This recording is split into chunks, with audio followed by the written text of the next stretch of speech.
சூரியன் பூமியை சுத்தி வந்து கொண்டிருக்கா அல்லது பூமி சூரியனை சுத்தி வந்து கொண்டிருக்கா?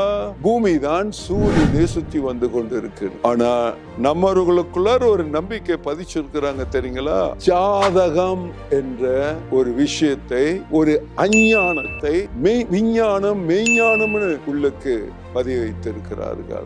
ஏன் இதை நான் சொல்ல வருகிறேன் என்றால், அங்கதான் ஒரு பெரிய நம்பிக்கை முறையை உருவாக்கி மனிதனுடைய வாழ்க்கை வாழ விடாமல் ஆக்கி வைத்திருக்கிறார்கள். பூமி சூரியனை சுற்றி வந்து கொண்டிருக்கா அல்லது சூரியன் பூமியை சுற்றி வந்து கொண்டிருக்கா என்றால், பூமி தான் சூரியனை சுற்றி வந்து கொண்டிருக்கின்றது என்பது விஞ்ஞானம், அதான் உண்மை. ஆனா சூரியன் தான் பூமியை சுற்றி வந்து கொண்டிருக்கு என்ற ஜாதகம் அஞ்ஞானத்தை உள்ளுக்கு பதிய வச்சு ஜாதகமாக எழுதி நம்ப வைத்திருக்கிறார்கள்.